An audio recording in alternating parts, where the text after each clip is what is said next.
This is Rudkowski of WeAreChange.org, and I am joined here by Lenon Honor. He's an expert when it comes to symbology and how symbols and logos are used to control you. Now, how's that happen? Like, what's going on here, Lenon? Well, it happens by research, also wanting to do something better for my family. I talk about that inside my lecture today. I talked about the importance of raising your children to have free minds, so they can have a level of intellectual process.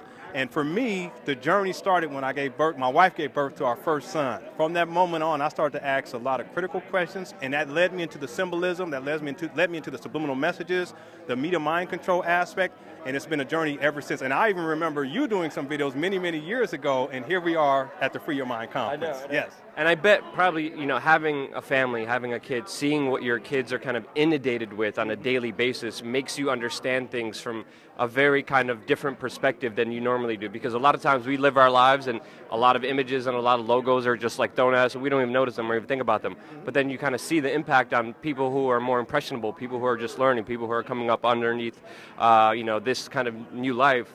And you see kind of the impact that they're having on them.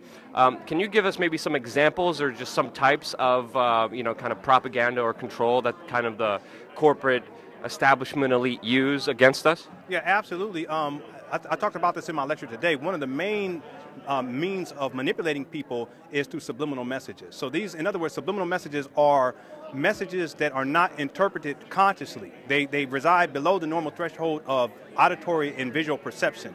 So a lot of the corporate logos even have symbolism in it. Also, a lot of the advertisements that we see, in other words, to get people to buy products or services that they may not necessarily need, if you can manipulate people's consciousness and manipulate them to such a degree that they will buy a particular product, well, then now you've won. So in my lecture, I talked about some of the different techniques. Another technique I talked about was Subliminal Association. I gave reference to, it's a poster of the BP oil spill. And what they do is they place this oil spill, another oil spill in New York City. And there's this billowing smoke that's coming up. And if you look into the background, you see an image of one of the World Trade Center towers. So what they're doing is the trauma associated with September 11th is now being superimposed or subliminally associated with the BP oil spill in the Gulf of Mexico. That maximizes the impact that this particular image has on people. So you can use that same technique to sell a product. A lot of the manipulation deals with the sexualize a product, sexualize a service. I gave examples too inside my lecture of beer advertisements.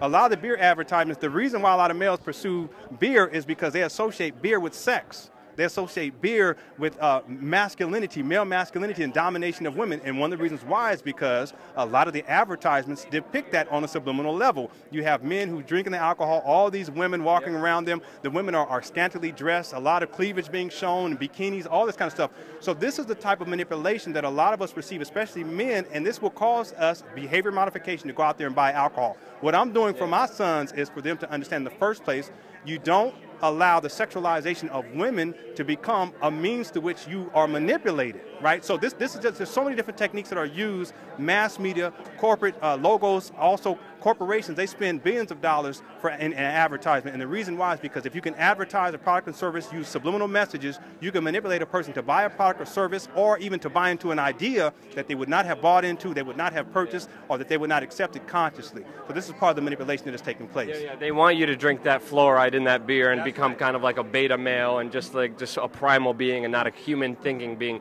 I made this point yesterday in my talk where I talked about how McDonald's, when there's not a lot of people in the restaurant, they decide to play sad music. They play sad music because when you're sad and depressed, you buy stuff that you don't need and you stuff your face in misery and you end up eating 2 freaking Big Macs when you don't even need it because they're 2 for $4. That's right.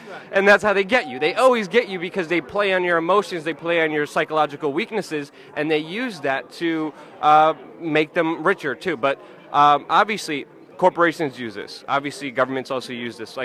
Not only for profit, what other kind of motives have you seen the powers that be, use these symbols and logos for? Yes. Another example is just to perpetuate fear. In other words, if you want to control people, nowadays it's not so much physical, it's more psychological. So in other words, if you can keep a person in a state of perpetual fear, that will compromise their intellectual process and they will then make decisions, unconscious decisions. So let me give an example. September 11, 2001 is often used as a tool of psychological warfare. As an example, within the 6 weeks leading up to September 11th of every single year, you start to hear stories in the news about bombs, terror threats, plane problems, plane crashes, Al-Qaeda, now ISIS, so forth and so on. This all triggers the trauma of September 11th, and it's all subliminal. So in other words, the productions that are put into play, that we see play itself out in the mainstream news, this is nothing more than propaganda to stimulate fear. One of the main objectives is to keep the population, the global population, in a state of fear. In the absence of the fear, the global population cannot be controlled. But if you can keep the global population in a state of perpetual fear, you can control them indefinitely. Exactly. And if they could, if they could psychologically destroy us, they could control us. That's right. And that's why they put us in that kind of low energy vibration where we're worried about our fight or flight instinct, and we're worried about our survival, and not saying, hold on, let me actually question this for just a little bit moment. Let me see if this adds up. Let me ask for evidence and see if, even what they're saying is true, but we just take it face value because of that fear that they install in us. One of the things I wanted to say is a lot of people also in society, from my understanding of it, being able to travel around a lot, I see a lot of people seeking validation, but also identification, because they can't even be themselves. They can't face themselves, and it's not easy doing that. But, just the process of people looking to be validated by other people. You made a great point inside the conference where you talked about this. But, what do you think the current kind of status is with the majority of people with their disconnection with themselves? Well, and this is part of what I talk about in my lecture, how if a person, really when we learn to connect with ourselves, this process should take place when we are children. And our parents should be the main people that will give us the identity, the idea that we should self-identify as opposed to looking externally for validation, looking externally for an identity.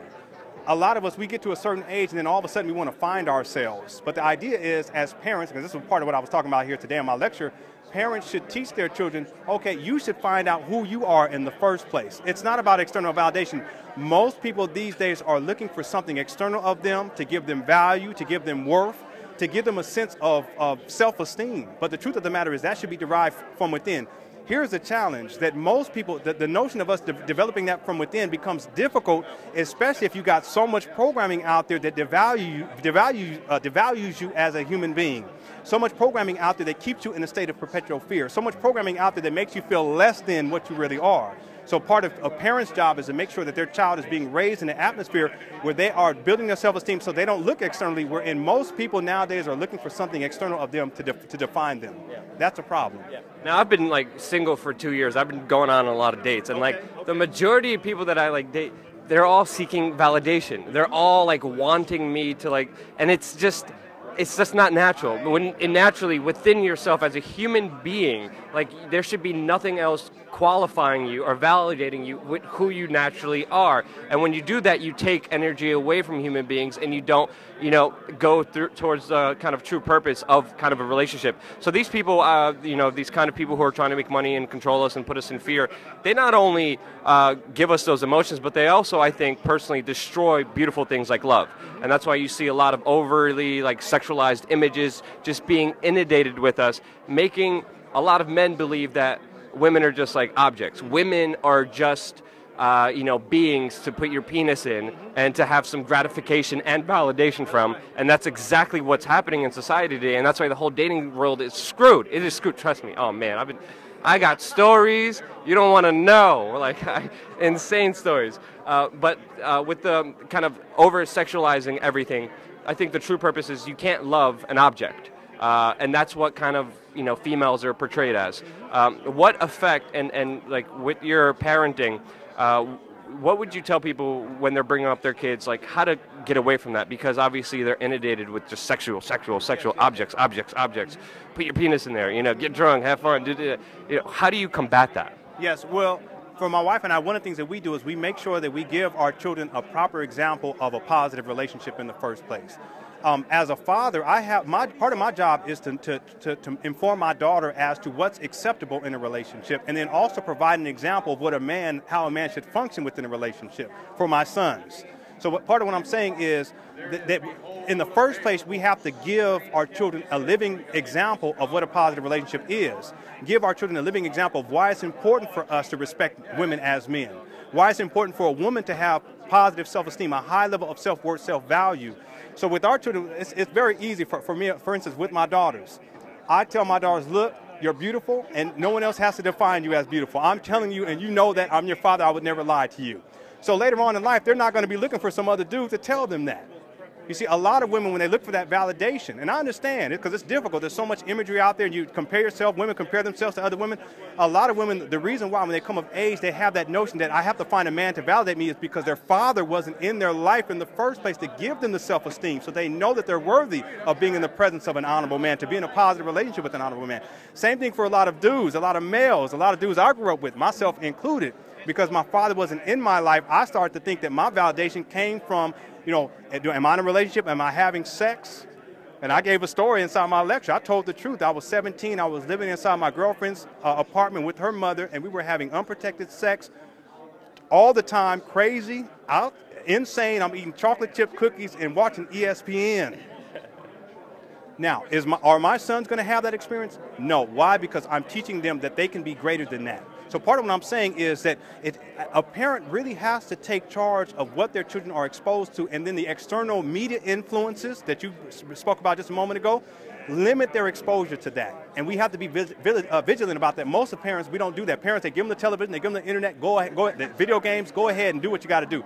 In our household, we monitor, we also screen things, and we make sure that our children are not being adversely impacted by the negative images, the media propaganda, the sexism, so forth and so on. And it has to start from the beginning. Yeah. Mm-hmm. It definitely does, because I feel like early on, people growing up, they're kind of inundated, and it kind of builds a hole in them that they, you know, it's like a neediness. It's like a validation-seeking kind of hole, and they look for other individuals to fill that, but they never do fill that. But when they find somebody and they're finally dating somebody, they're like, oh, this person's going to fill my hole. And they think that filling of the hole is love. It's not love. It's not really compassion. It's not really a true kind of exchange. It's you taking away from each other instead of building and growing together, which is the main problem we have in the dating world.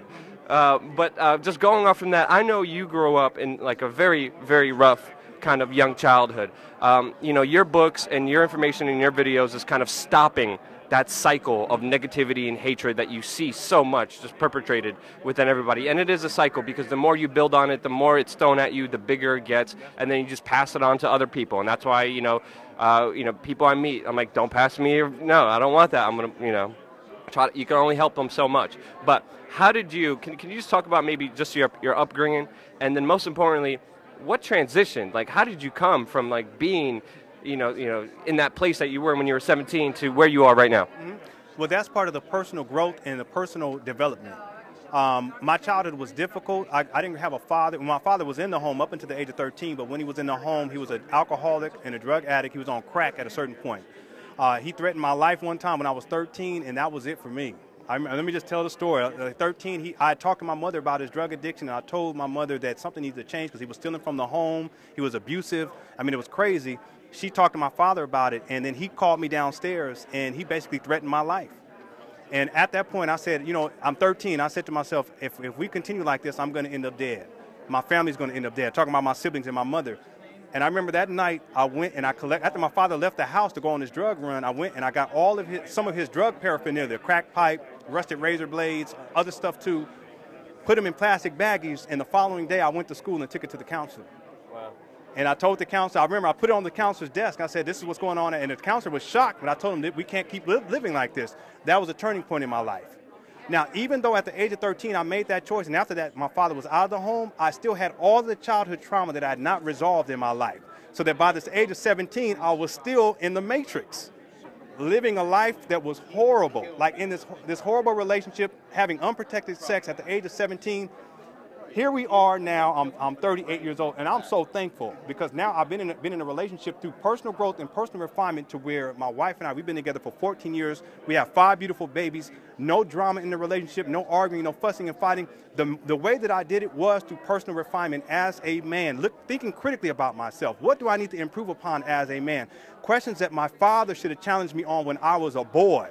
See, these are questions that I challenge my sons now when they're 12 years old, 10 years old, preparing them for manhood. That's what makes a difference. Every single man has the power to become something greater, but he must commit to his refinement every single day. If you do that, not only will you become the best man that you can be, but you will prepare yourself to be in a positive relationship, and you will also prepare yourself to be the best father that you can be. I'm living proof of this truth. Yep.